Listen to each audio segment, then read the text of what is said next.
Good morning, students. Welcome back to our channel English Studio. So today we will discuss about the conditional sentence. In the last video, I have discussed about the compound complex and the compound complex sentence and the relative sentences. Now today I'm going to discuss about the conditional sentence which can be used in writing task 2, which is a type of an essay. ठीक है, conditional sentences भी हम use कर सकते हैं अपने writing task 2 में. So first of all we should know what are the conditional sentences. ठीक है, a conditional sentence is a sentence that include a condition and the outcome of the condition occurring. वो कह रहे हैं conditional sentence is a sentence कि conditional sentence जो होता है वो एक इस तरह का sentence होता है that include a condition कि जहां पर आपको एक condition दी जाती है. ठीक है, और क्या होता है उसमें and the outcome of the condition occurring. ठीक है, तो जब आप किसी को कंडीशन देते हो तो उसके आउटकम मतलब उसके रिजल्ट को भी प्रेजेंट करते हो.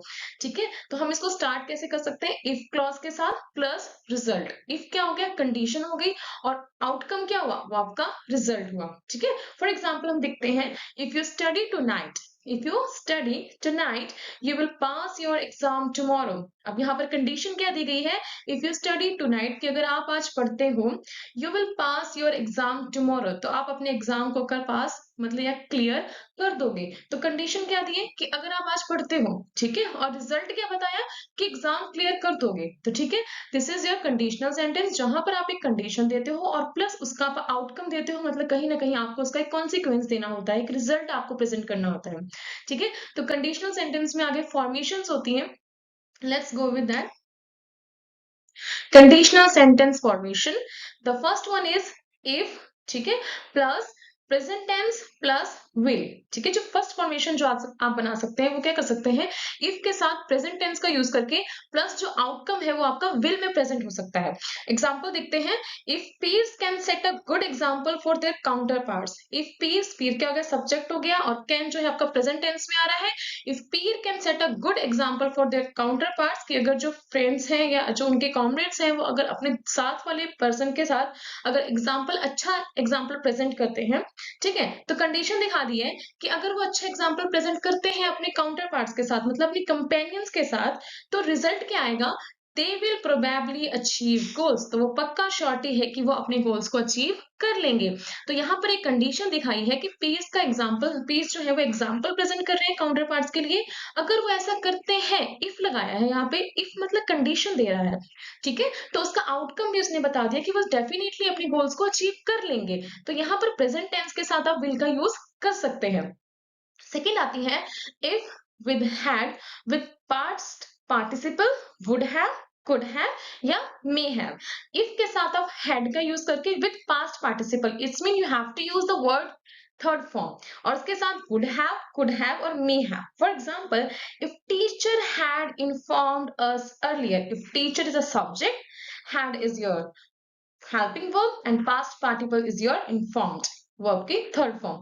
If teacher had informed us earlier कि अगर टीचर जो है हमें पहले ही इन्फॉर्म कर चुकी होती, we could have finished it in the time, हम इसे टाइम पर फिनिश कर चुके होते. ठीक है, ये कर सकते हैं. ठीक है, तो यहाँ पर देखो कंडीशन दी है टीचर के साथ हैड इन्फॉर्म्ड अस अर्लियर कि मतलब हमें पहले अगर इन्फॉर्म कर चुकी होती, we could have finished it on time या we could have finished it in time कि हम इसे टाइम पर खत्म कर सकते थे. ठीक है, तो आप ऐसे भी यूज कर सकते हो.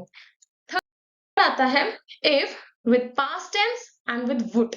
ठीक है, अब एग्जांपल देखते हैं. If the public were made aware of the problem of smartphone addiction. If the public, public is a subject, were made aware of the problem. Were, जो वर यहाँ पर यूज हुआ है that is your past tense कि अगर उन्हें public को smartphone के एडिक्शन के बारे में पहले से ही बता दिया जाता था. ठीक है, तो वो चीज हो चुकी है. उसके बाद उसने वुड कैसे लगाया, उसने रिजल्ट को कैसे प्रेजेंट किया है? A lot of people would seek help. ठीक है, तो आप यहाँ पर भी पास्ट टेंस के साथ वुड का यूज करके, ठीक है, आप अपना एक कंडीशनल सेंटेंस को फॉर्मेट कर सकते हो. ठीक है, so the next type is our gerunds जो भी आप राइटिंग में भी यूज कर सकते हैं task 1 as well as in task 2 also. So first of all you should know what is gerunds. A gerund is a noun form of a verb. जो gerund होती है, noun होता है, is a noun form of a verb. verb का एक noun form होती है that's end in ing, जो आपके ing के साथ end करती है. For example play. play क्या हो गया? हमारे एक तरह की verb है और उसको अगर हम ing के साथ end करते हैं that is called your gerunds. और जो gerunds होते हैं वो मोस्ट ऑफ द टाइम आपके हमेशा स्टार्टिंग में यूज होते हैं। ठीक है, किसी भी सेंटेंस के स्टार्टिंग में आप जीरेंड्स अगर यूज करते हो तो वो आपका एक एडिशनल क्राइटेरिया बन जाता है सेंटेंस फॉर्मेशन का। जैसे playing, dancing, eating. For instance हम ले लेते हैं, हमारे पास एक सिंपल सेंटेंस है, हम इसके ऊपर चलते हैं। Drive drink can be harmful for drivers. ठीक है, ड्राइव ड्रिंक जो है वो हार्मफुल हो सकती है ड्राइवर्स के लिए। It can lead to danger to the driver, every other motorist and pedestrian near the roadway. तो ये हमारे पास एक सिंपल सेंटेंस है। अब हम इसको जेरेंट्स के साथ प्लस अगर हमारे कंपाउंड या कॉम्प्लेक्स स्ट्रक्चर इसमें यूज हो सकते हैं जो हमने पहले पढ़े हैं, हम उनको भी यूज करने की कोशिश करते हैं। ठीक है, सो ड्राइव के लिए देखो, ड्राइव इज क्या है, आपका एक वर्ब है।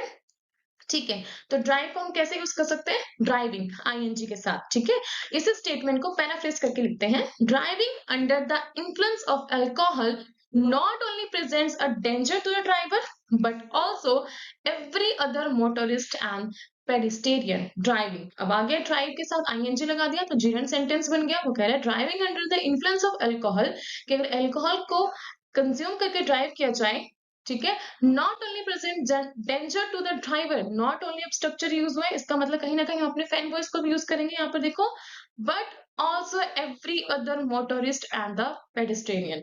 तो वो अदर जो मोटरिस्ट होते हैं और जो पेडिस्ट्रेनियन है, मतलब जो लोग हैं जो चलते हैं, उनके लिए भी खतरा हो सकता है। ठीक है, तो आप ऐसे अपने जीरेंट्स को यूज कर सकते हैं, कंडीशनल सेंटेंस को यूज कर सकते हैं, जो कहीं ना कहीं आपके टास्क 2 में 7+ बैंक स्कोर के लिए बहुत ज्यादा ही हेल्पफुल प्रोवाइड करते हैं। Thank you so much for watching our video. Please subscribe our channel for more videos.